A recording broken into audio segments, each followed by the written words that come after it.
"Coach, send me in the game," is the line of all of those who have been an observer of life and thought you deserve to be there. You feel like, "I've got something I can do." It's about boosting the team, and when I observe the crew behind me, I know I've got something for them. It feels like you're rooty enough by yourself, but someone else may be quicker, larger, and stronger. They may have inherited superior genetics. Yet what they lack is your natural skill, passion, and determination. But do you genuinely dedicate yourself to it? Do you possess that extraordinary degree of perseverance?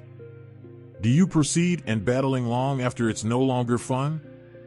Since you're given a reason to be bored, you understand why you are doing what you are doing, and you're simply striving towards it. And when you get that you can achieve this unbelievable stuff, if you try, you will know. Try to take on others and willingly expose them to things they shun or are terrified of. They will be aware of the obstacles they must face in order to achieve their objectives, their inner aspirations. If you know something, try to help and educate individuals to stand in the midst of the things. You may be terrified of growing stronger, but you might have no idea what could be the upper limits. And you could wonder for 10 years if you didn't evade doing something you felt you had to do. What would your life look like according to your own ideals, exactly within the setting that you've made to the extent that you've accomplished it? For everyone who has underperformed due to having easily given an opportunity, you have to go out there and take it. The sole way you can handle it is to put in the effort and practice discipline. Waking up at an early hour is part of that discipline. It's like saying to yourself that, "I went to the gym and did some exercise. I eat well on time. And at the end of the day, I sit down and review my goals," reminding myself, "This is the person I'm becoming." Return to live your life. Since, at the end of the day, most of us are unaware of this. You might have been wasting your life for a job, for a person, for some people, or for whatsoever in this society that could not care about you. Because life is too brief to settle for something not deserving. Life is extremely short. How you feel in the present influences 95% of our judgments. Do you want to make that cold call? Nope, you don't. Do you want to do that third set of repetitions? Actually, you don't. If you realize that you might never think the time is right, and it's all right if you never feel driven or fearless. But nevertheless, you may still urge yourself forward as you imagine yourself becoming the one taking action. Imagine what happens. You develop the ability to be confident and courageous. We must be optimistic about the future. We'll do things that give us desire to live. It cannot be all about difficulties every day. Would you prefer to get up each day and find that everything is a problem? What motivates you? What drives you feel hopeful about what's to come? There has to be something like that. So, what are you going to do? You let it to corrupt and destroy you. Not if you believe that the problem is selfishness and nihilism.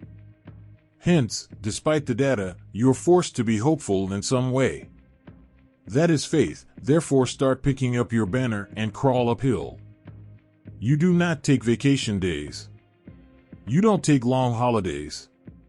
You keep going after, because if you've been doing it for a long enough period of time, the behaviors will get ingrained in your DNA. What you missed in heredity is going to become natural in you, that you will rise up and go pursue. When others have been satisfied and they've had a chance to relax, then they've come to terms with being average or good enough. That is when your perseverance pays off. Bring it back, and you'll have the method for shining at any time. You advance your time by a year. You look into the trends you've seen that provide you with the desired outcome. Then you back up to exactly here and right now, and you determine whether you are prepared to do this right now. Tell this yourself. If I'm ready, I'll go through all of the wonderful answers that will come up when you attempt to modify your operating system. That's how it's done.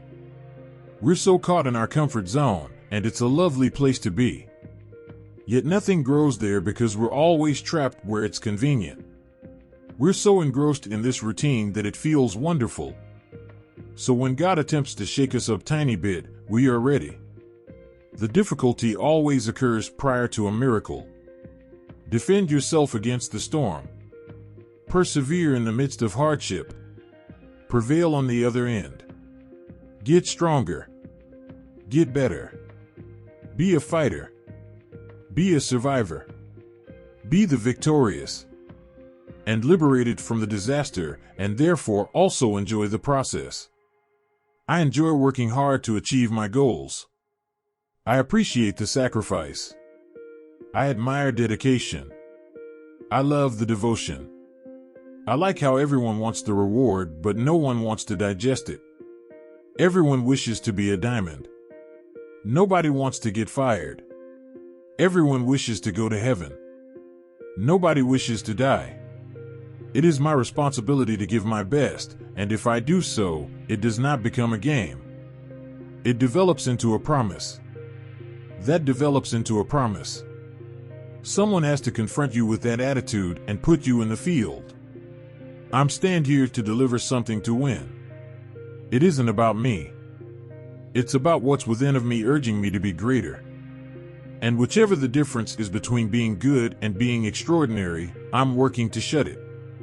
I must have a perspective that is larger than myself, so that I could say, I am ready.